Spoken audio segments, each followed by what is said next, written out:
Rafale की अगवानी से पहले हरियाणा के अंबाला में सुरक्षा हुई कड़ी। एयरवेज के आसपास धारा 144 लागू।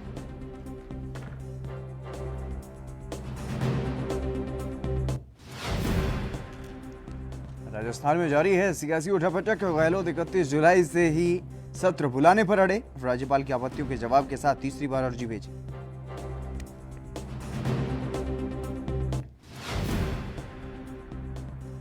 देश में कोरोना के मामले 15 लाख के पार। एक महीने में 10 लाख केस बढ़े।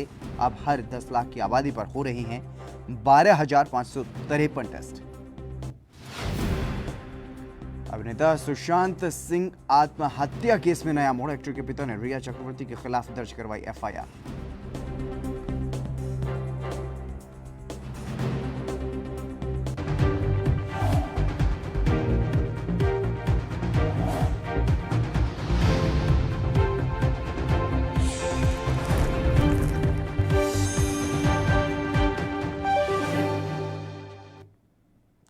नमस्कार, एएनबी न्यूज देख रहे हैं आप और मैं हूं आपके साथ हितेंद्र। पश्चिम बंगाल में कोरोना संक्रमण के लगातार बढ़ते मामलों को देखते हुए राज्य सरकार ने बड़ा फैसला लिया है। लॉकडाउन को 31 अगस्त तक बढ़ा दिया गया है। मुख्यमंत्री ममता बनर्जी ने खुद इस बात की जानकारी दी है और उन्होंने कहा है कि सप्ताह में 2 दिनों का लॉकडाउन 31 अगस्त तक बढ़ाया जा रहा है। बकरीद के मौके पर 1 अगस्त को लॉकडाउन नहीं रहेगा। ममता बनर्जी ने यह भी कहा है कि 2, 5, 8, 9, 16, 17, 23 और 24 और 31 अगस्त को राज्य में पूर्ण लॉकडाउन रहेगा।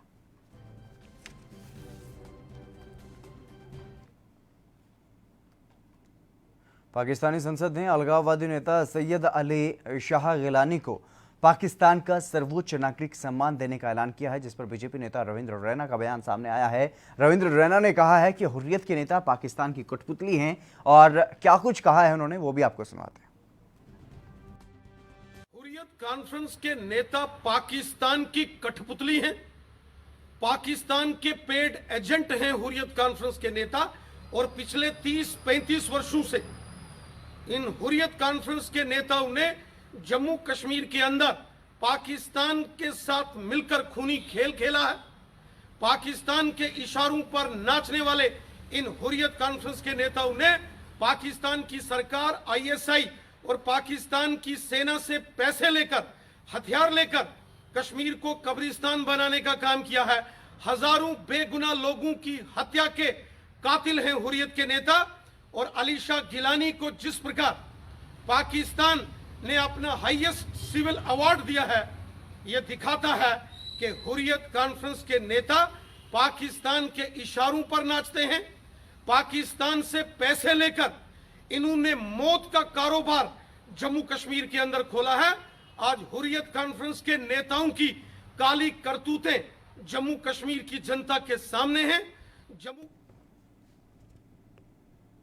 राफेल लड़ाकू विमान कल अंबाला एयरफोर्स स्टेशन पर पहुंचने वाला है, जिसको लेकर के अंबाला एयरफोर्स स्टेशन के आसपास के 4 इलाकों में धारा 144 लागू कर दी गई है।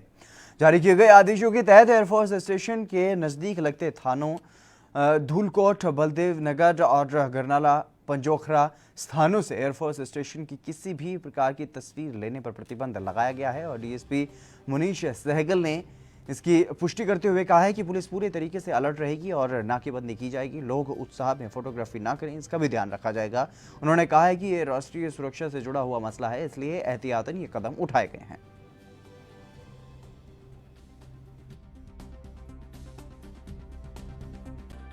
जो राफेल विमान है जो कि आप एयरफोर्स स्टेशन पे कल आएंगे, तो इसके संबंध में 144 के डीसी साहब द्वारा ऑर्डर किए गए हैं, जो कि कल सुबह से लेकर कल शाम तक के ऑर्डर हैं, जिसमें प्रोहिबिट किया हुआ है फोटोग्राफी के लिए कि कोई भी फोटोग्राफी जो भी प्रोहिबिट के रखा है, जो भी इसमें पाया जाएगा तो उसके खिलाफ जो है 140 के तहत जो एक्शन जो है एज पर लीगल एक्शन किया जाएगा।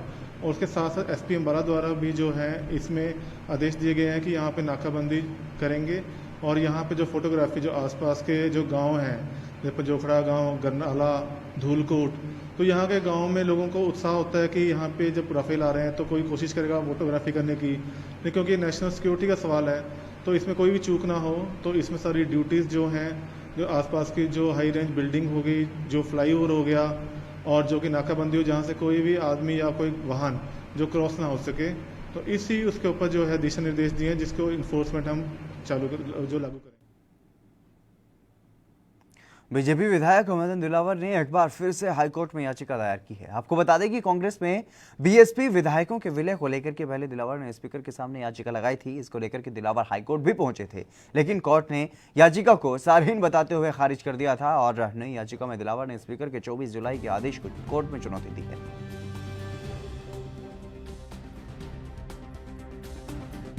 याचिका का ग्राउंड यही है कि माननीय जो विधानसभा अध्यक्ष महोदय हैं, उन्होंने हमारी याचिका को पूर्वाग्रह से ग्रसित होकर के खारिज किया है और उन्होंने अपने आदेश में कहा है कि जो मदन दिलावर ने याचिका की है उसमें उनके आदेश की कॉपी जो पहले उन्होंने बसपा के सदस्यों का जो विलय किया था उस आदेश की कॉपी की सत्यापित कॉपी नहीं लगाई है और उस पर हस्ताक्षरित नहीं है। मेरी जो मूल याचिका थी उस पर हस्ताक्षर भी है, लेकिन जो उसकी कॉपी थी प्रति इनके आदेश की उस पर नहीं है और यही आधार मानकर उन्होंने खारिज कर दिया है और जानबूझ करके उस आदेश को मुझे दिया भी नहीं, न देने दिया और इसलिए नहीं देने दिया कि हाई कोर्ट मदन दिलावर जाएंगे तो उनकी इसी आधार पर खारिज हो जाएगी कि मैंने निस्तारित नहीं किया है। पूर्वाग्रह से ग्रसित था। हम आज हमने नई याचिका लगाई है और यही ग्राउंड लिया है कि माननीय विधानसभा अध्यक्ष महोदय ने हमको सुना ही नहीं और जो सुप्रीम कोर्ट के आदेश हैं कि छोटी मोटी जो गलतियां होती है उनको ठीक कराया जा सकता है या उनको नजरअंदाज करते हुए मेरिट पर तय करना चाहिए। अब वह माननीय मायावती जी सुप्रीम कोर्ट जा रहे हैं, अपनी बात को रखेंगी। मेरे हिसाब से उनकी बात वाजिब है क्योंकि पूरी पार्टी का विलय नहीं होता कभी विधायकों से। ये यानी स्टेट यूनिट जो पूरी पार्टी उसका विलय नहीं होता, राष्ट्रीय स्तर पर विलय हो सकता है। उसके लिए मायावती जी की सहमति चाहिए थी, अनुमति चाहिए थी, तब जाकर के विलय हो सकता था क्योंकि खंड खंड का भी विलय नहीं होता। कभी कोई तो कहेगा मैं जिले की, लेकिन इतने लंबे टाइम के बाद क्यों याद आया? ये पहले मायावती जी शुरू से इस बात को कर रही है। हमने पहले भी सुना है कि हमारे साथ गद्दारी की है, धोखाधड़ी की है, ये उचित नहीं है और इसके खिलाफ कानूनी कार्रवाई करूंगी। अभी मैंने टीवी पे बैठा था, मैंने टीवी पे सुना है कि वो कानूनी कार्रवाई करने के लिए सुप्रीम कोर्ट में जा रही है, जो उनकी बात वाजिब। केरल के मुख्यमंत्री पिनराई विजयन ने प्रेस वार्ता की है। इस दौरान उन्होंने बताया कि कोरोना महामारी का राज्य की अर्थव्यवस्था पर बड़ा प्रभाव पड़ा है। इसने छोटे उद्यमियों और स्टार्टअप के लिए एक बड़ा संकट खड़ा कर दिया है। उन्होंने कहा कि व्यापार क्षेत्र में बंद होने और आपूर्ति क्षेत्र में व्यवधानों के कारण स्थानीय उत्पादन में वृद्धि की आवश्यकता है और इसके साथ ही उन लोगों के लिए भी रोजगार सृजित करने की जरूरत है जिन्होंने अपनी नौकरी खो दी है और जो विदेश से लौटे हैं या लौट रहे हैं। सीएम ने कहा है कि पूंजी की कमी और ऋण की उपलब्धता स्टार्टअप्स को और छोटे उद्यमियों के सामने मुख्य समस्या थी और राज्य सरकार ने इसके लिए एक नई योजना बनाई थी जिसके जरिए अब उद्यमियों को मुख्यमंत्री उद्यमिता विकास योजना के तहत प्रशिक्षण और ऋण दिया जाएगा।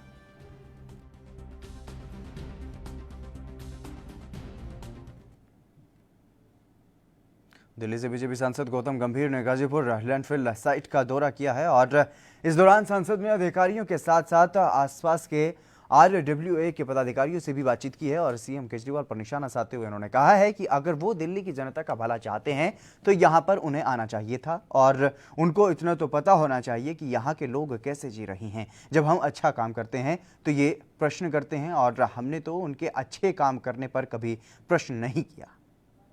ठीक है, ये 1 साल का कूड़ा नहीं है, ये पिछले 20 साल की सरकारों का कूड़ा है यहाँ पर। ठीक है, ये केजरीवाल जी के झूठ का पहाड़ नहीं है जो कम नहीं हो सकता। ये उन्हीं के 6 साल की पार्टी, उन्हीं के 6 साल के लोगों का भी कूड़ा यहाँ पर इकट्ठा हुआ है और जो हमने कम किया झूठ बोलने के लिए। मैं तो खुद उनको इन्वाइट किया है। 6 साल में कितनी बार यहाँ पर आए हैं? 1 साल में मेरा 7वां ट्रिप है यहाँ पर। अगर इतना ही वो दिल्ली की जनता का भला करना चाहते हैं तो 6 साल में यहाँ पर आना चाहिए था ना। यहाँ से कितनी बार जा चुके हैं वो? गाजियाबाद से जब दिल्ली जाते होंगे तो रोज़ देख के जाते होंगे। उनको इतना तो पता होना चाहिए था कि यहाँ पर लोग किस तरीके की ज़िंदगी जी रहे हैं। तो ये मेरे को बहुत अनफॉर्चुनेट लगता है कि अच्छा काम होने के बाद भी क्वेश्चन किया जाता है। हम तो उनके अच्छे काम को क्वेश्चन नहीं करते। उन्होंने प्लाज्मा डोनेशन स्टार्ट किया, हमने सिर्फ एक ही चीज़ ये बोली ना कि अच्छा काम है, अगर उनको वो डिफरेंट तरीके से प्रोजेक्ट कर सकते हैं। लेकिन जब हम अच्छा काम करते हैं तो उस पर क्वेश्चन करते हैं। आज सबके सामने ही है, यहाँ पर कमिश्नर मैम खड़ी है, मेयर खड़े हैं, सब खड़े हैं। हम यहाँ पर सिर्फ सच्चाई बोलना है, सच्चाई की राजनीति करना है, उनके तरीके की राजनीति।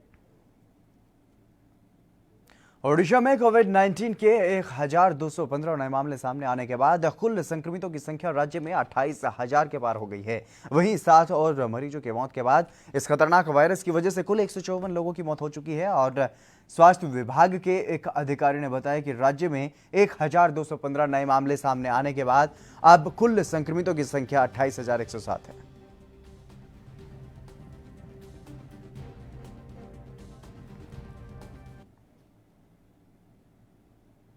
उत्तर प्रदेश के गोरखपुर में दिल दहला देने वाली वारदात सामने आई है। यहां पर पहले अपहरण हुआ, फिर हत्या के बाद से ही पूरा इलाका सन्न है। ये इलाका सीएम योगी आदित्यनाथ का है और पीड़ित परिवार के परिजन रो रहे हैं, बिलख रहे हैं। इस मामले में कई लोगों की गिरफ्तारी भी हुई है।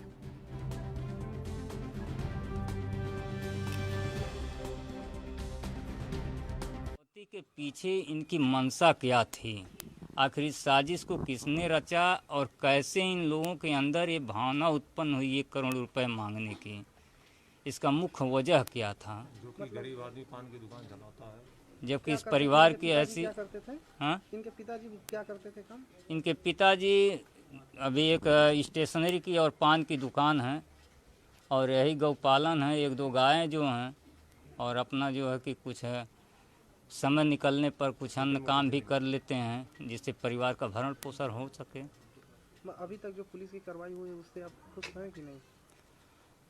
पुलिस अभी तक जो कार्रवाई की है वो तो अभी तक जो है कि 5 लोगों की गिरफ्तारी की है, लेकिन हम लोग केवल ये जानना चाहते हैं कि इसके पीछे का मुख्य वजह क्या था, उनकी मंशा क्या थी और किसके कहने पर इतनी बड़ी योजना बनाई, जबकि अपहर्ता भी इस लायक नहीं है कि वो अपनी जमानत भी आसानी से करा लें। तो फिर इतना बड़ा कांड करने का दुस्साहस उनके अंदर उत्पन्न कहाँ से हुआ? था उस दुकान से सब उठा ले गए।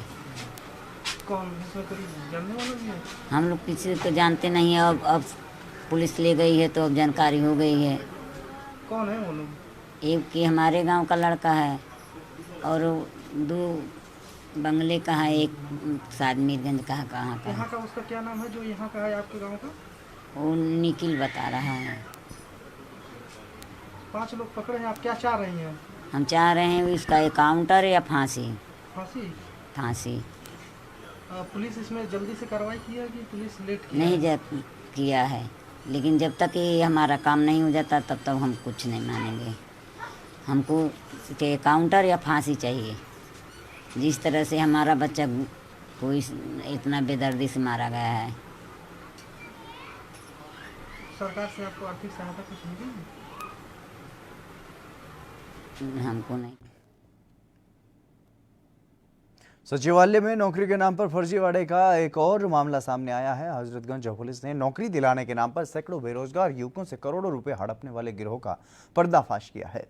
पुलिस ने गिरोह के एक आरोपित को गिरफ्तार किया है और जिसके पास से बड़ी मात्रा में सरकारी विभागों के नियुक्ति पत्र, सचिवालय पास और फर्जी दस्तावेज भी बरामद किए गए हैं।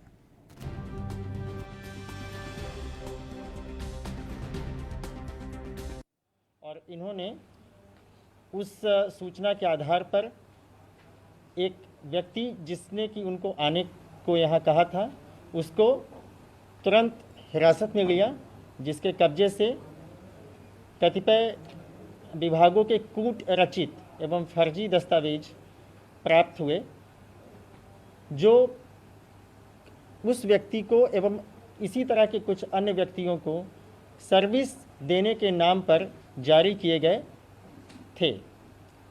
यह संबंधित जो प्रपत्र प्राप्त हुए हैं और इसमें जो सचिवालय का फर्जी एवं कूट रचित प्रवेश पत्र भी है, ये प्रथम दृष्टया फर्जी प्रतीत हो रहा था। अभियुक्त से को हिरासत में लेकर विशद पूछताछ की गई, जिससे यह ज्ञात हुआ कि यह एक गैंग है जो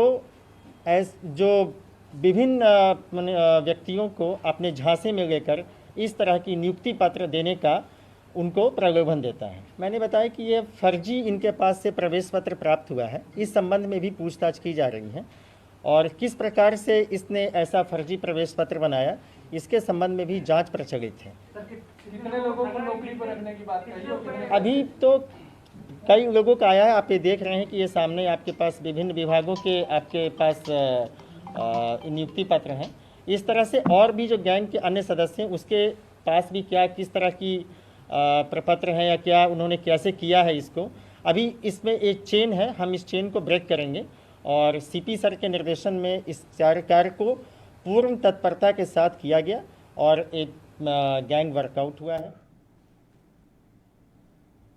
जम्मू कश्मीर के पुंछ जिले में सुरक्षा बलों ने 2 जिंदा बमों को डिस्ट्रॉय किया है और ऐसा माना जा रहा है कि ये बम पाकिस्तान की तरफ से यहां पर रखवाए गए थे और पिछले कई दिनों से घाटी में आतंकी घुसपैठ जारी है, लेकिन सुरक्षा बल आतंकियों की घुसपैठ को लगातार नाकाम कर रहे हैं।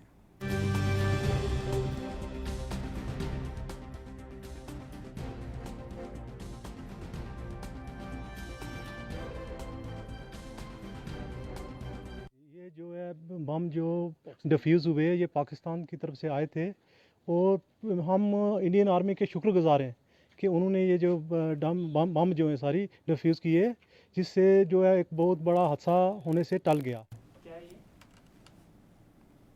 राफेल विमानों के भारत आगमन के मद्देनजर अंबाला एयरबेस के लिए सुरक्षा के बंदोबस्त भी कड़े कर दिए गए हैं और अब अंबाला एयरबेस के 3 किलोमीटर के दायरे को नो ड्रोन जोन घोषित कर दिया गया है। एयरबेस के 3 किलोमीटर के दायरे में ड्रोन पर पूरी तरह से पाबंदी रहेगी और अगर कोई भी इसका उल्लंघन करता हुआ पाया गया तो उस पर एक्शन भी लिया जाएगा। इसके साथ ही पुलिसकर्मियों ने गली गली जाकर अनाउंसमेंट भी किया है। लैंड कर रहा है तो उसको मद्देनजर रखते हुए कल आप अपनी छतों पर बिना मतलब नहीं घूमेंगे, ना ही ऊपर चढ़कर वीडियो बनाएंगे और ना ही फोटोग्राफी करेंगे, ना ही किसी और को चढ़ने देंगे।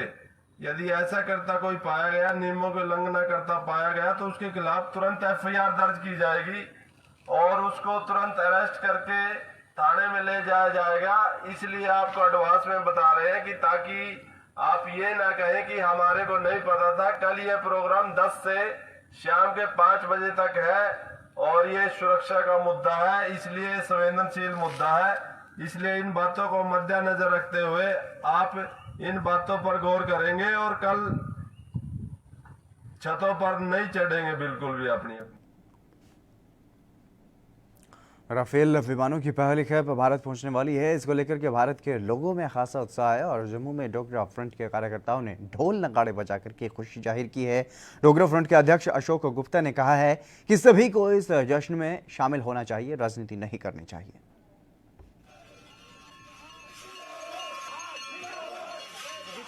ढोल नगाड़े का दिन है, लड्डू बांटने का दिन है, घंटियां बजाने का दिन है। आज खुशी की लहर है हिंदुस्तान के अंदर, हिंदुस्तानी सारे खुशी हैं, लेकिन कुछ लोग अपने आप को कुछ और समझने का प्रयास करना चाहते हैं। 2006 से 2014 तक राफेल क्यों नहीं आया? आज राफेल जिस ढांचे के अंदर आया है उसके साथ 6 मिसाइलें हैं और एक मिसाइल 71 किलोमीटर की मार करती है और वो मिसाइल अगर आप अपने बॉर्डर के अंदर बैठ करके बालाकोट पर आक्रमण करेंगे, यहाँ से वो मिसाइल चलेगी। इसलिए मैं कहना चाहता हूँ आज हिंदुस्तानियों का दिन है, हिंदुस्तानी जश्न मना रहे हैं और कुछ लोग इस पर राजनीति की रोटियां सेकने का प्रयास करना चाहते हैं। अरे रोटियां सेकने वालों, अरे देश के साथ मिलकर के गाना गाओ आजादी का। आज राजनीति मत करो, आज मिलकर के जश्न मनाओ। झारखंड के मुख्यमंत्री हेमंत सोरेन ने रिम्स हॉस्पिटल में प्लाज्मा सेंटर का उद्घाटन किया और इस मौके पर उनके साथ स्वास्थ्य मंत्री वन्ना गुप्ता भी मौजूद रहे। स्वास्थ्य मंत्री ने लोगों से प्लाज्मा डोनेट करने की अपील भी की है।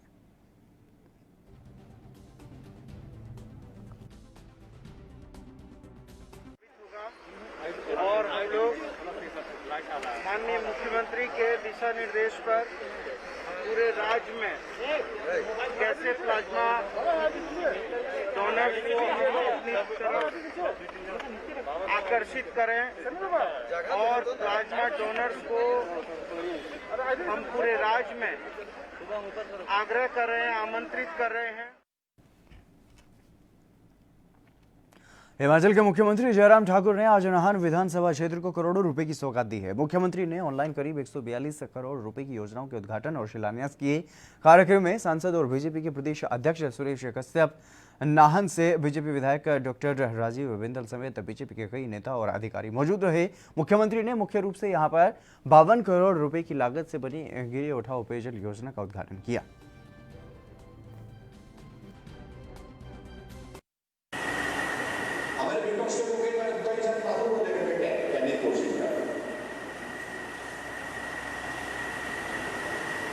कहने की कोशिश करते हैं कि काम नहीं हुआ है। अगर काम नहीं हुआ होता तो आज 13 योजनाओं का उद्घाटन नहीं होता। अभी हमने योजनाओं की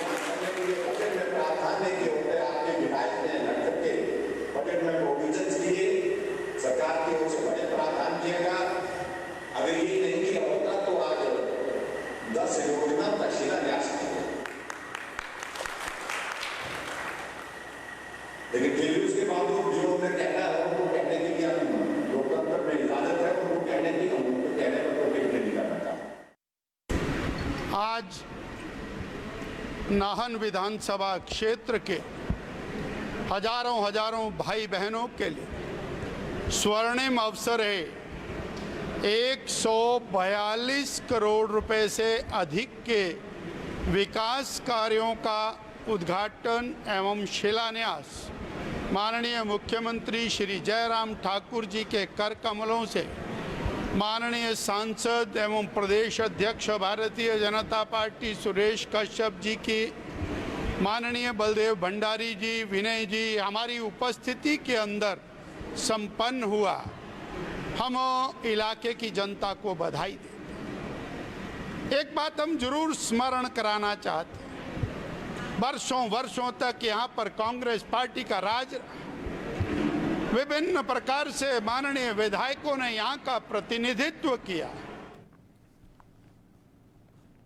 इंसान भले ही कितनी भी ऊंचाई पर पहुंच जाए, लेकिन उसे खेती से मुंह नहीं मोड़ना चाहिए। झारखंड के श्रम और नियोजन मंत्री सत्यानंद भोक्ता ने इस बात का जीता जागता उदाहरण पेश किया है। गांव पहुंचते ही लंबे भाषण देने वाले नेताजी किसान बन गए और जमकर खेतों में हल चलाया। इस रिपोर्ट में आप देखिए।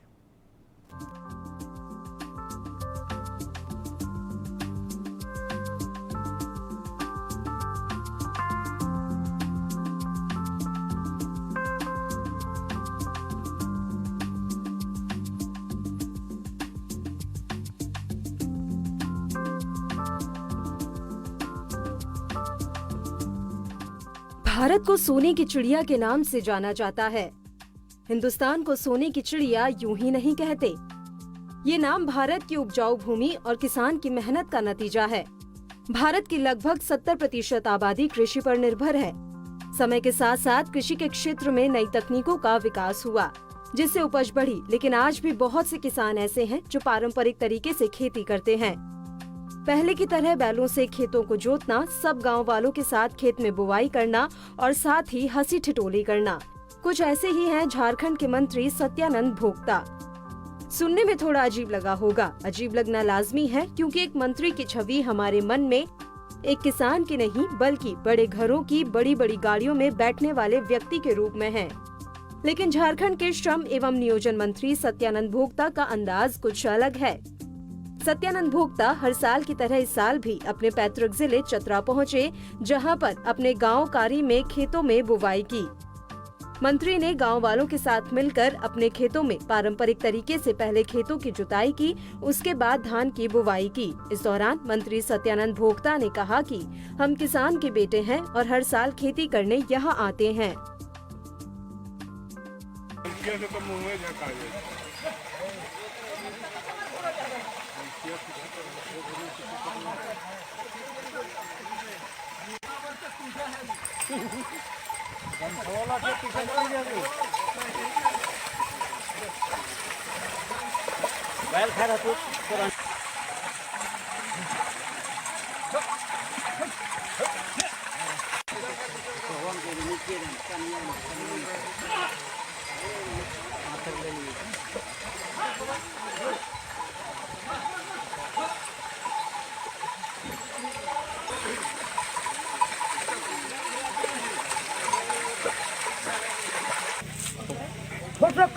हम लोग यहाँ जन्मभूमि है और पहले भी हम खेती करते थे।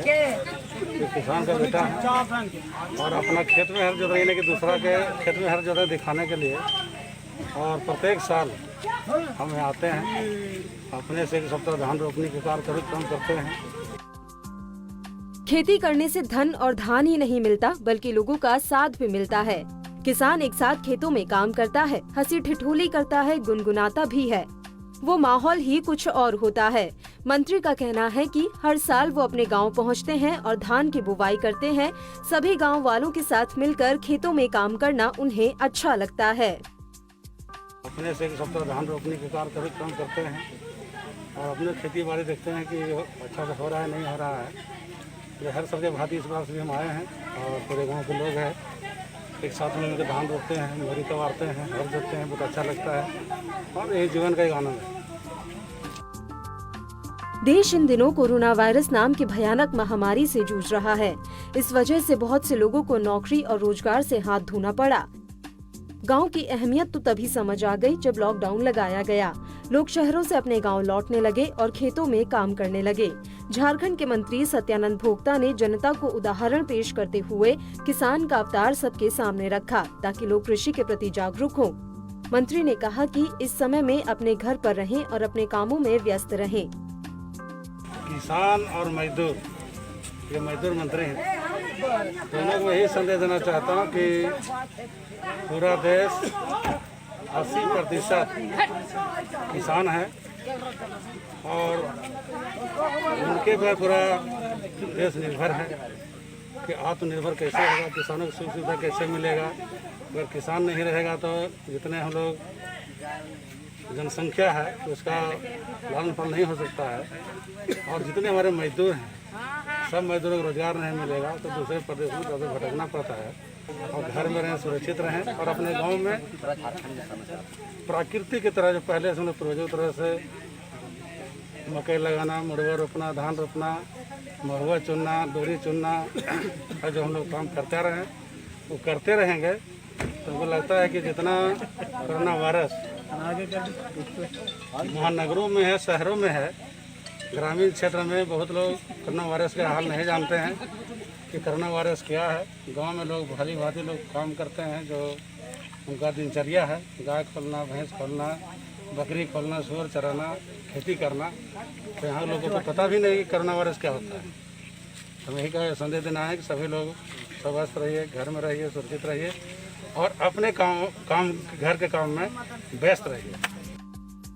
किसान एक ऐसा नाम है जिस पर हर कोई निर्भर है, चाहे वो दुनिया का सबसे ताकतवर इंसान ही क्यों ना हो।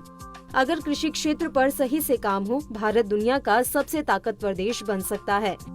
कृषि क्षेत्र में एजुकेशन को और भी बढ़ावा देने की आवश्यकता है।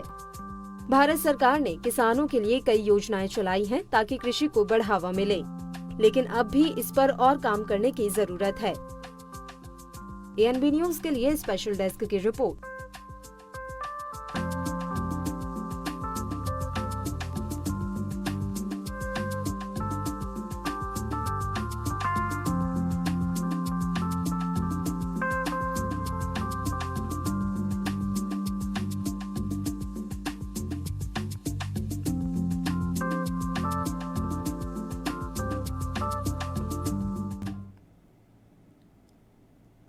चलिए फिलहाल रुकेंगे एक छोटे से ब्रेक के लिए, जल्द हाजिर होंगे।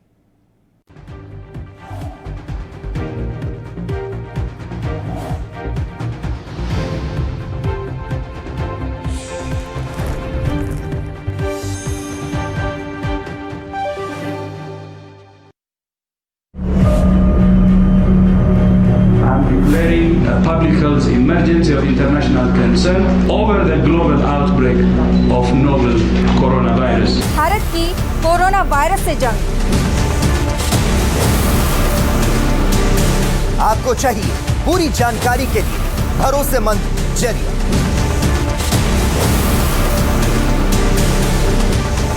जानकारी जो अफवाहों पर ना हो।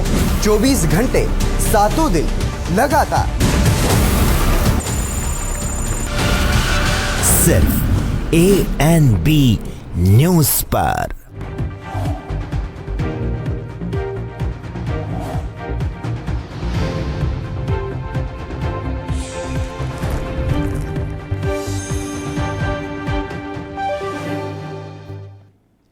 ब्रेक के बाद एक बार फिर से आप सभी का स्वागत है। खबरों में आगे बढ़ेंगे। राजस्थान की राजनीतिक संकट को लेकर के बीएसपी और कांग्रेस पार्टी आमने सामने आ गई हैं। बीएसपी ने मंगलवार सुबह प्रेस कॉन्फ्रेंस कर कांग्रेस पर वार किया था, तो अब कांग्रेस की महासचिव प्रियंका गांधी वाड्रा ने पलटवार करते हुए बीएसपी को बीजेपी का अघोषित प्रवक्ता करार दे दिया है। प्रियंका गांधी वाड्रा ने ट्वीट कर बीएसपी पर निशाना साधा और कहा कि बीजेपी के अघोषित प्रवक्ताओं ने बीजेपी को मदद की व्हिप जारी की है, लेकिन ये केवल व्हिप नहीं है बल्कि लोकतंत्र और संविधान की हत्या करने वालों को क्लीन चिट है।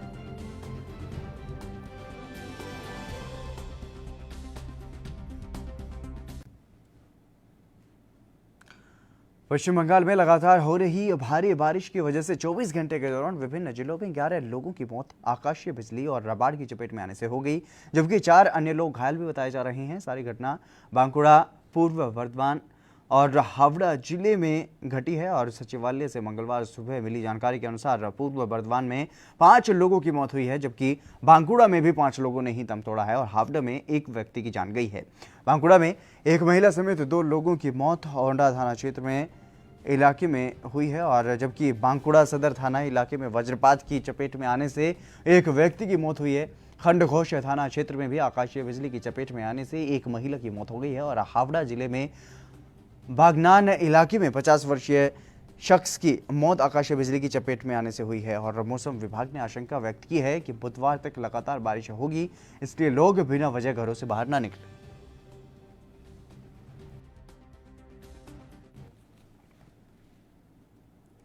काशीपुर में मेयर और उनके पति समेत 49 लोगों की कोरोना रिपोर्ट पॉजिटिव आई है। सीएमएस डॉक्टर पीके सिन्हा ने बताया है कि देर रात आई रिपोर्ट के बाद कोरोना पॉजिटिव सभी मरीजों को आइसोलेट कर दिया गया है और इस सूची में डॉक्टर समेत 3 स्वास्थ्यकर्मी भी पॉजिटिव पाए गए हैं। सभी के सैंपल 24 और 25 जुलाई को लिए गए थे। रिपोर्ट आते ही चिकित्सालय के डॉक्टर समेत 3 कर्मियों को कोविड-19 सेंटर में आइसोलेशन में भेज दिया गया है। और काशीपुर की मेयर उषा चौधरी और उनके पति भी कोरोना संक्रमित पाए गए हैं, जिसके बाद से प्रशासन में हड़कंप मचा हुआ है।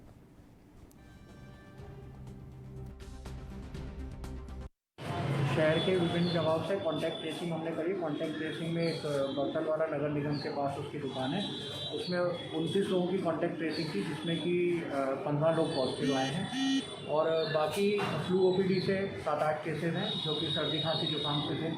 और कुछ लोगों की ट्रैवल हिस्ट्री थी, एक बॉम्बे का था वो ट्रैवल हिस्ट्री वाला, वो भी पॉजिटिव आया। इस तरीके से आज थोड़ी सी संख्या बढ़ गई है कोरोना संक्रमण हमारे खाने।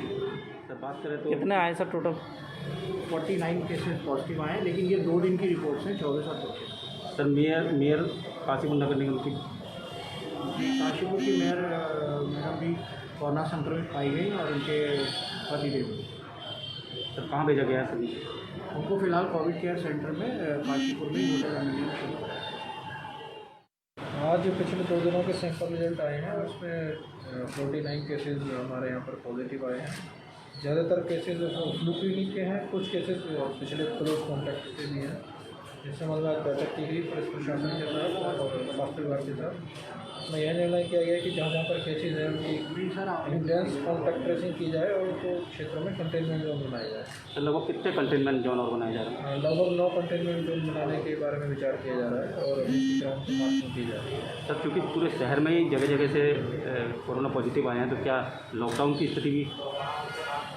अभी इस बारे में कोई विचार नहीं है, अभी सिर्फ कंटेनमेंट जोन बनाने पर विचार किया जा रहा है। हरियाणा के सिरसा में स्वास्थ्य सुविधाओं को बेहतर करने के उद्देश्य से एनएचएम के एमडी प्रभजोत सिंह ने संबंधित विभाग के अधिकारियों की बैठक ली है और वर्ल्ड हेपेटाइटिस डे के उपलक्ष्य में कार्यक्रम का आयोजन भी किया गया है। इस मौके पर हेपेटाइटिस बीमारी से ठीक हुए लोगों को सम्मानित किया गया है। प्रभजोत सिंह ने सिरसा के सरकारी अस्पतालों में मरीजों को दी जा रही सुविधाओं पर फीडबैक भी लिया है। उन्होंने सिरसा में प्रशासन और स्वास्थ्य विभाग द्वारा कोविड-19 को लेकर के किए गए प्रबंधों पर संतोष जाहिर किया है, जिसमें कोरोना महामारी से जुड़े इंतजाम शामिल हैं। सिरसा डिस्ट्रिक्ट का रिव्यू है, कल भिवानी का है और परसों रोहतक का है। तो उससे पहले हम सोनीपत और अम्बाला का और एनसीआर के डिस्ट्रिक्ट्स का रिव्यू कर चुके हैं।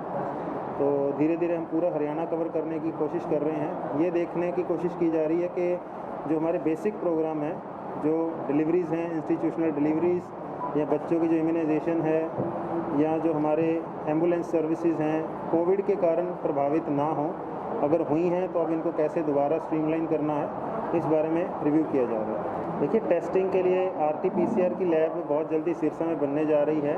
इसके लिए मैन पावर NHM ने सैंक्शन कर दी है और बाकी जो 2 इक्विपमेंट इसके लिए बाकी रह गए हैं वो CMO साहब इसके लिए प्रयासरत हैं। वो हेडक्वार्टर परचेज़ करेगा, तो CMO साहब इसके लिए वहाँ पे पेपर वर्क कर चुके हैं। बहुत जल्दी RT-PCR मशीन एक्टिवेट हो जाएगी। बाकी सिरसा में जो अभी तक हमने रिव्यू किया है, तो इनकी जो CMO साहब का और DC साहब का, डिस्ट्रिक्ट एडमिनिस्ट्रेशन का जो प्रयास हैं अभी तक सफल हुए हैं। कंट्रोल में है अभी तक कोविड। यहाँ पे कोई ऐसा कोई सामने नहीं आया मामला जहाँ पे किसी प्रकार की कोई लापरवाही हुई हो या कोई ऐसा डिस्ट्रिक्ट एडमिनिस्ट्रेशन और CMO की तरफ से ऐसा कुछ नहीं देखने को। मध्य प्रदेश के डबरा अनुभाग में अभी भी रेत का कारोबार धड़ल्ले से चल रहा है, जबकि 1 जुलाई से रेत के अवैध परिवहन पर पूर्णतः प्रतिबंध है। हाल ही में अमित सांघी ने ग्वालियर के पुलिस अधीक्षक के रूप में पदभार संभाला है, जिन्होंने कहा है कि जिले में किसी भी प्रकार का अवैध परिवहन नहीं होने दिया जाएगा। ग्वालियर पुलिस अधीक्षक और अतिरिक्त पुलिस अधीक्षक के निर्देशन पर डबरा एसडीओपी उमेश सिंह तोमर ने ताबड़तोड़ कार्रवाई करते हुए जोरासी और टेकनपुर से 10 रेत से भरे ट्रैक्टर ट्रॉली और 5 ड्राइवरों को पकड़ा है।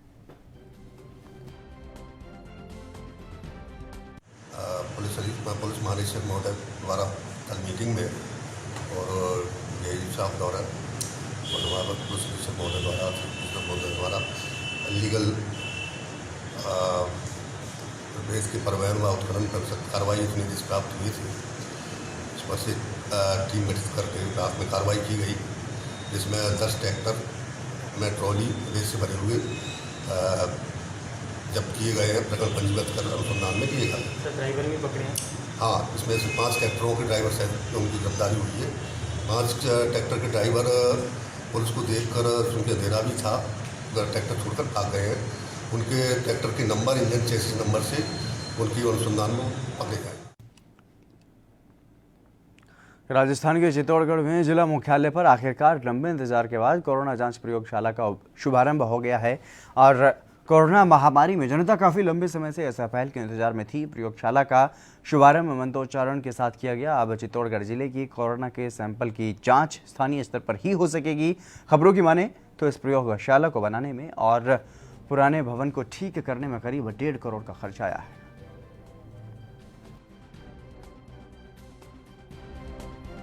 हमारी जो लैब जिसमें लगभग 1.5 करोड़ रुपया सरकार का लग चुका है और कुछ लॉजिस्टिक हमारे उदयपुर से भी मिल पा रहे थे, कुछ भिलौड़ा से भी मिल पा रहे थे। वो सारे ही हमारे जिला प्रशासन के बराबर प्रयास से जिला कलेक्टर महोदय और यहाँ के जनप्रतिनिधियों ने जो पूरा जोर लगाया राजस्थान सरकार की तरफ से, हमको कल सारी सुविधाएं मिल चुकी है और अतिशीघ्र हमने आज ही इसको ईश्वर का नाम लेकर के और बहुत जल्दी हमने इसका शुभारंभ करा और आज से हम इस लैब को यथावत चलाने की पूरी तरह से तैयार हैं। अभी हम प्रारंभिक तौर पर इसको भिलवाड़ा लैब से पैरेलल टेस्ट करेंगे। तो शुरू में हम 10 से 20 तक टेस्ट यहाँ और वहाँ दोनों एक साथ करेंगे। जब इस लैब का एक तरह से मापदंड उसके बराबर उतरेगा तो हम लगभग इससे 250 से 1000 तक बढ़ा सकते हैं। इस तरीके से 2 मशीनें हमारे पास कम से कम 1000 तक हम इसकी डेली कैपेसिटी ले जा सकते हैं। खबर यूपी के गोंडा से है, जहां पर जिला प्रशासन ने गोंडा की 2 तहसील क्षेत्रों में संभावित बाढ़ के निपटने के लिए तैयारियां कर ली हैं। लगातार सिंचाई विभाग के कर्मचारी बांध की निगरानी कर रहे हैं और मरम्मत का काम भी तेजी से हो रहा है। घाघरा नदी का जलस्तर कभी खतरे के निशान से ऊपर हो रहा है तो कभी खतरे के निशान से नीचे भी हो रहा है। इस समय घाघरा नदी खतरे के निशान से नीचे ही बह रही है, लेकिन फिर भी जिला प्रशासन संभावित बाढ़ से निपटने के लिए पूरी तरह से तैयार है।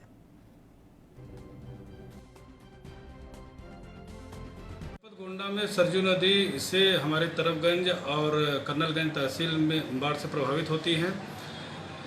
अभी पिछले दिनों में सरजू नदी का जल स्तर बढ़ा था, जो खतरे के निशान से करीब 7 सेंटीमीटर तक ऊपर तक चला गया था, जिसकी वजह से रास्तों पर पानी आ गया था। उसके लिए नाव की व्यवस्था कराई गई थी।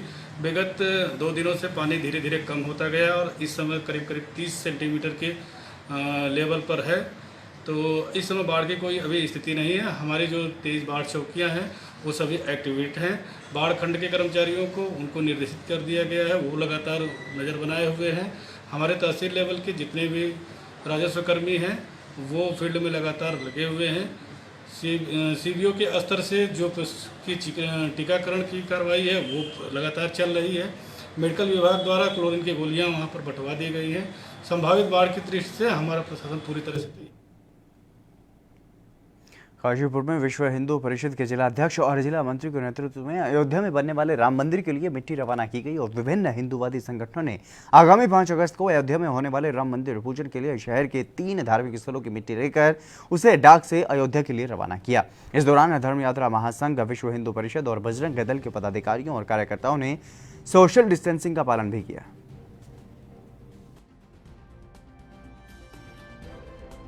5 अगस्त को भूमि पूजन से होने वाला है। इस अवसर पर जो नींव रखी जाएगी और उसमें माननीय प्रधानमंत्री जी भारत सरकार उसका भूमि पूजन करेंगे। उस अवसर पर देश के विभिन्न तीर्थों का, विभिन्न नदियों का, विभिन्न मंदिरों का जो पूजनीय है, जिनका पूरा हिंदू समाज विभिन्न स्थानों पर पूजन करता है, वहाँ से ला कर मिट्टी, जल ये सब एकत्र करके और अयोध्या में भेजने की योजना है। हमारे काशीपुर नगर के भी विश्व हिंदू परिषद के बजरंग दल के कार्यकर्ता बंधुओं के मन में ये बात आई कि हम लोग भी काशीपुर के जो हमारे पूज्य स्थान है, जहाँ पर हम लोग नित्य प्रति भगवान का पूजन करते हैं, वहाँ की और मिट्टी वहाँ जाए, नींव में रखी जाए तो हम लोगों को उसका सौभाग्य प्राप्त हो। हम बहुत गौरवान्वित एहसास कर रहे हैं। हरियाणा के फतेहाबाद व्यापार मंडल की ओर से प्रेस वार्ता आयोजित की गई और ये वार्ता जिले के 800 व्यापारियों को पिछले दिनों नोटिस जारी करने के विरोध में की गई, जिसमें किसानों के पैसे व्यापारियों द्वारा हड़पने की बात की गई थी और वार्ता में सरकार पर गंभीर आरोप लगाए गए हैं। व्यापारियों ने कहा है कि व्यापारी किसान की फसल का ब्याज नहीं हड़प रहे हैं। सरकार ने मजदूरों की रकम गेहूं के सीजन के 2 महीने के बाद दी है और व्यापार मंडल के पूर्व उप प्रधान और प्रेस प्रवक्ता गुरदीप सिंह ने बताया है कि व्यापारियों पर जो आरोप लगाए जा रहे हैं वो सरासर गलत है।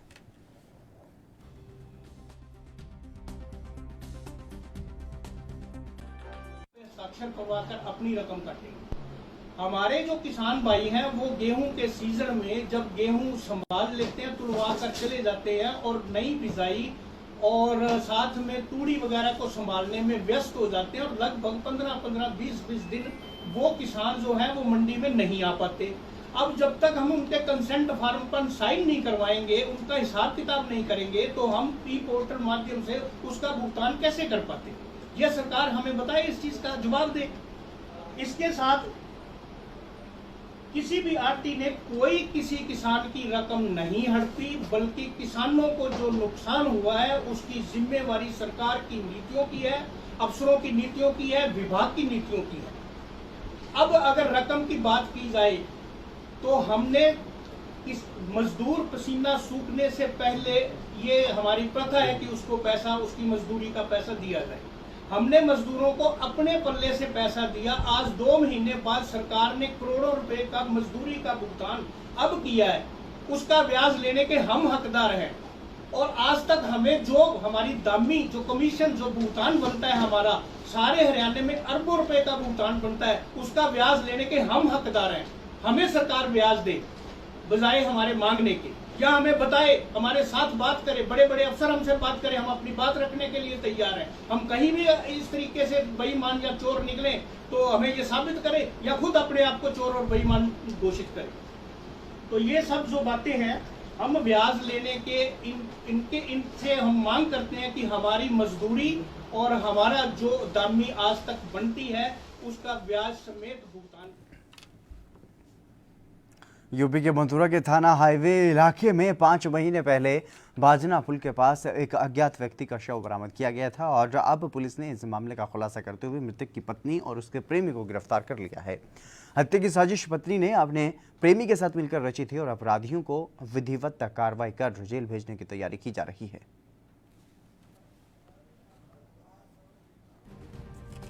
दिनांक 29 फरवरी को थाना हाईवे क्षेत्र में एक अज्ञात व्यक्ति की डेड बॉडी मिली थी। बाद में उसकी शिनाख्त हुई। इस घटना से संबंधित 2 अभियुक्त थाना हाईवे पुलिस के द्वारा गिरफ्तार किए गए हैं। इसमें एक मृतक की पत्नी है, दूसरा उसका प्रेमी बताया गया है।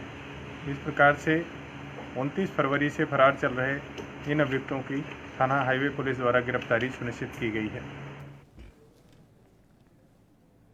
हिमाचल के स्मार्ट सिटी धर्मशाला में शिक्षा बोर्ड से बस स्टैंड तक बिजली की तारों का जाल अंडरग्राउंड होगा, जिसके लिए स्मार्ट सिटी प्रशासन को बिजली बोर्ड ने 13.44 करोड़ रुपए का प्रपोजल भी भेज दिया है। और बोर्ड अधिकारियों की माने तो स्मार्ट सिटी की ओर से राशि का भुगतान करने के साथ ही कार्य शुरू कर दिया जाएगा। गौरतलब है कि स्मार्ट सिटी धर्मशाला में जगह जगह बिजली की तारों का जाल है और जिसे स्मार्ट तरीके से व्यवस्थित करके अंडरग्राउंड करने का प्रपोजल स्मार्ट सिटी प्रशासन ने तैयार किया है।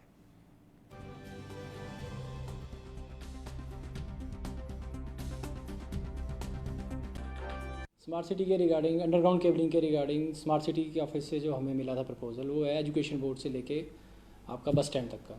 तो उसके रिगार्डिंग हमने जो भी एस्टिमेशन थी वो एस्टिमेशन करके डिमांड नोटिस, जो एक हमारा प्रक्रिया है, वो डिमांड नोटिस हमने स्मार्ट सिटी को दे दिया हुआ है।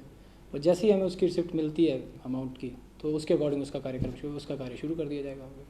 कितना अमाउंट का जो ये प्रपोजल है वो किया गया है विभाग की? उसमें 13.44 करोड़ का प्रपोजल है वो, जो स्मार्ट सिटी को हमने दिया हुआ है डिमांड नोटिस। टिहरी के जौनपुर विकास खंड की एक सड़क लोक निर्माण विभाग थथ्युड के अंतर्गत आती है और इस मोटर मार्ग का निर्माण लगभग 25 वर्ष पहले लोक निर्माण विभाग के द्वारा किया गया था, लेकिन आज 25 साल बीत जाने के बाद भी इस सड़क की हालत बद से बदतर बनी हुई है। जगह जगह पर आने वाला मलबा और सड़क पर बने खड्डे इस सड़क की दुर्दशा को बयान कर रही हैं और इस सड़क पर कई बार दुर्घटनाएं भी हो चुकी हैं, लेकिन प्रशासन है कि कोई सुध नहीं ले रहा। मैं एक सोशल मीडिया के जरिए मैं आपसे ये कहना चाहता हूँ कि आज हमारे गांव की रोड है परोड़ी ग्राम सभा की, जिस रोड को 30 से 40 साल इसको हो चुके हैं।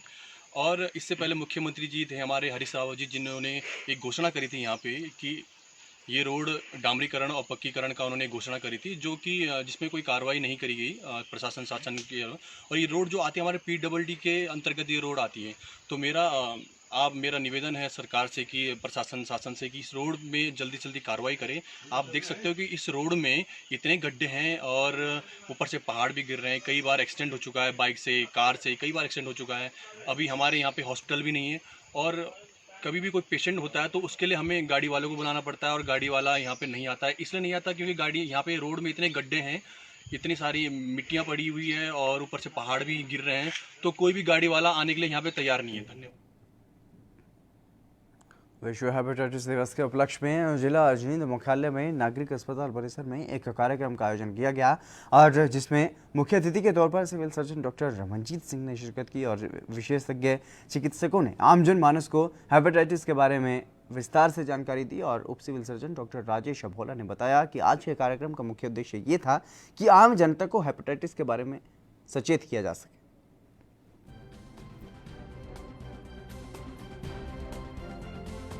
जो वर्ल्ड हेपेटाइटिस डे के ऊपर जो है यहाँ सिविल हॉस्पिटल जींद के अंदर सामान्य अस्पताल में एक अवेयरनेस कैंपेन रखा गया। कितने प्रकार का जो हेपेटाइटिस होता है, ABCD और E, और अलग अलग से कौन सा जो हेपेटाइटिस है वो किस तरह से स्प्रेड करता है, वाटर बोर्न है, वायरस से होने वाले हैं, या फिर जो ब्लड के कॉन्टैक्ट में आने से आपस में स्प्रेड होते हैं। जो मेन मोटो और मकसद था आज के प्रोग्राम का वो ये था कि हेपेटाइटिस से जो लाइफ थ्रेटनिंग सिचुएशन से होने वाली हैं, जैसे कि सिरोसिस है या कैंसर है, उसको रोका जा सके और जो आदमी की जो बेशकीमती जान है उसको बचाया जा सके। ये आज के प्रोग्राम का मोटो था कि सभी लोगों को हम अवेयर करें ताकि वो जाकर के अपने आसपास के एरिया में भी अवेयरनेस।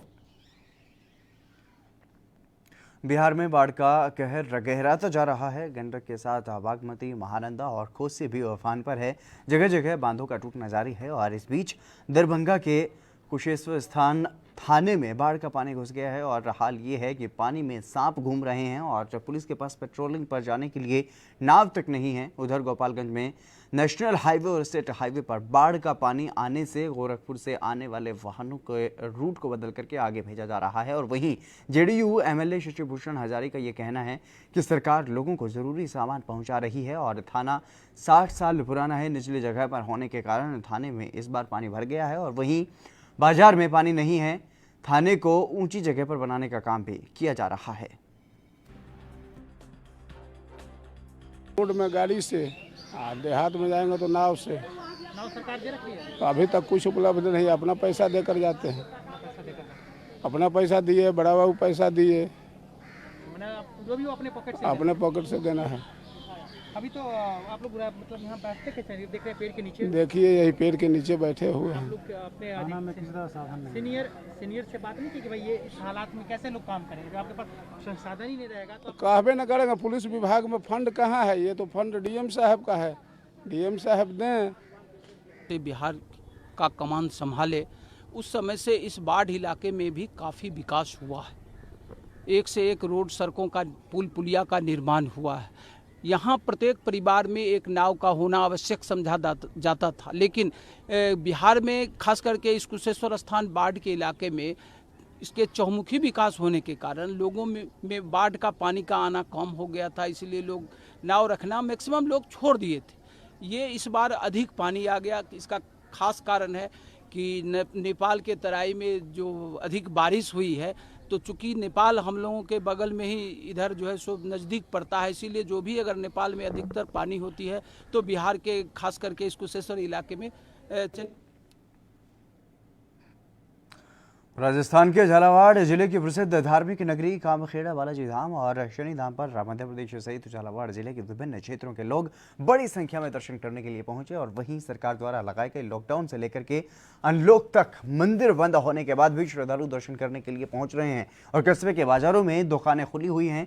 सबसे बड़ी बात ये नजर आई है कि किसी ने भी मास्क नहीं लगा रखा था और ना ही सोशल डिस्टेंसिंग का ख्याल वहां पर रखा जा रहा था और खुलेआम सोशल डिस्टेंसिंग की धज्जियां उड़ाई गई। ऐसे में भीड़ को देखते हुए संक्रमण बढ़ने का खतरा हो सकता है और बिना खौफ के लोग बाजारों में पहले की तरह सामान्य ही घूमते फिरते नजर आए। मध्य प्रदेश, यूपी, राजस्थान के विभिन्न क्षेत्रों से लोग अपने निजी वाहनों से कामखेड़ा बालाजी धार्मिक स्थल और शनि धाम पर दर्शन करने के लिए पहुंचे। के उपाय बताऊंगा, कैसे सुधरेगा हमें इसी जन्म में। हरियाणा में फरीदाबाद के पंडित जवाहरलाल नेहरू कॉलेज में पौधारोपण कार्यक्रम का आयोजन किया गया, जिसमें विधायक नरेंद्र गुप्ता ने शिरकत की और इस दौरान कार्यक्रम में प्रिंसिपल ओम प्रकाश रावत ने विधायक के सामने अपनी समस्याएं रखी और फरीदाबाद में सबसे पुराने और बड़े पंडित जवाहरलाल नेहरू कॉलेज के हजारों छात्रों के लिए राहत की खबर आने वाली है। वो ये है कि उन्हें अब महर्षि दयानंद यूनिवर्सिटी रोहतक के चक्कर नहीं काटने पड़ेंगे, जिससे उनका समय और पैसा दोनों ही बचेंगे।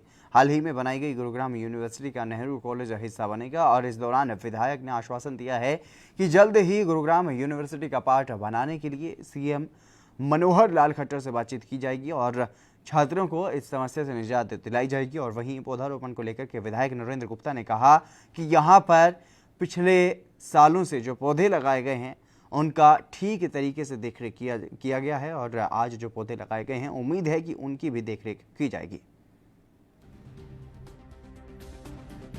नेहरू कॉलेज अपने ज़िले की शान है। जितने आप जानते हैं 6500 बच्चे रेगुलर यहाँ शिक्षा ले रहे हैं। यहाँ युवा साथी जैसे कि कोरोना महामारी की वजह से अभी बच्चे नहीं आ रहे हैं, पर एनसीसी के कुछ बच्चे आए हैं, उनका जज्बा मैंने देखा है। ऐसे समय में उन्होंने जितने पौधे अब से पहले लगे हैं वो भी बिल्कुल अच्छी तरह से जड़ पकड़ चुके हैं। और पौधा लगाना अपने आने वाली पीढ़ी के लिए बहुत ज़रूरी है। जैसे कि पर्यावरण की दृष्टि से फरीदाबाद में बहुत दिक्कत है, तो अगर हम लोग इसको अपनी दिनचर्या बना लेंगे कि जो पौधे हम लगाएंगे उनका देखभाल करेंगे, तो निश्चित रूप से आने वाली पीढ़ियों के लिए बहुत अच्छा हम शहर देके जाएंगे। कॉलेज प्रशासन ने आपके आगे मांग रखी है कि रोहतक जाने में काफ़ी समय लगता है, बड़ी दिक्कत परेशानी है। इस तरह की समस्या के लिए क्या कर रहे होंगे सर? देखिए, अभी मेरी ओपी रावत जी से बात हुई है, तो मैंने जो मुझे आज इन्होंने पहली बार बताया, तो मैं कोशिश करूंगा कि जो गुड़गांव यूनिवर्सिटी बनी है उसमें अगर गुड़गांव के कॉलेजेज को उन्होंने अपने से एसोसिएट कर लिया है, तो मैं कोशिश करूंगा माननीय मुख्यमंत्री से बात करके कि मेरे फरीदाबाद को भी उसी गुड़गांव कॉलेज से एसोसिएट कर दिया। गुड़गांव यूनिवर्सिटी हिमाचल में कुल्लू के ढालपुर में आयोजित पत्रकार वार्ता को संबोधित करते हुए जिला कुल्लू बीजेपी के अध्यक्ष भीमसेन शर्मा ने कहा है कि बीजेपी एक संगठित पार्टी है और बीजेपी का हर कार्यकर्ता स्वाभिमान के साथ कार्य करता है, लेकिन कांग्रेस में ऐसे कार्यकर्ता बिल्कुल भी नहीं है और कांग्रेस के नेता इन दिनों आपसी लड़ाई में ही उलझे हुए हैं। कांग्रेस अब मुद्दा विहीन पार्टी बनकर रह गई है और उसमें लोकतंत्र नाम की कोई चीज नहीं है। देखिए, भारतीय जनता पार्टी कभी तोड़ने में विश्वास नहीं रखती। भारतीय जनता पार्टी हमेशा जोड़ने में विश्वास रखती है। तोड़ने की संस्कृति कांग्रेस की, चाहे वो राम मंदिर के मुद्दे पर सरकारें तोड़ी, भिन्न भिन्न संदर्भों में भिन्न भिन्न समय में जो है कांग्रेस ने जिस प्रकार से संविधान को ताक पर रख करके जैसे देश की राजनीति को दूषित किया है, वो भारतीय जनता पार्टी कभी कर नहीं सकती। आज भारतीय जनता पार्टी नेतृत्व से प्रफुल्लित है, कांग्रेस नेतृत्व विहीन है। कांग्रेस के अंदर टूटन है। भारतीय जनता पार्टी का कार्यकर्ता समाज में छाती तान करके नरेंद्र भाई मोदी जी की उपलब्धियों को, मान्यवर जयराम ठाकुर जी की उपलब्धियों को लेकर के गांव-गांव में हमने 60,000 पत्रक कुल्लू जिला के अंदर बांटे हैं और वहीं पर कांग्रेस मुद्दा विहीन, नेतृत्व विहीन और संकल्प विहीन कांग्रेस जो है खिंड भिन्न हो रही है। आने वाले दशक में कांग्रेस नाम की चीज हिंदुस्तान के अंदर नहीं रहेगी। चलिए फिलहाल मेरे साथ खबरों में बस इतना ही, दीजिए इजाजत, नमस्कार।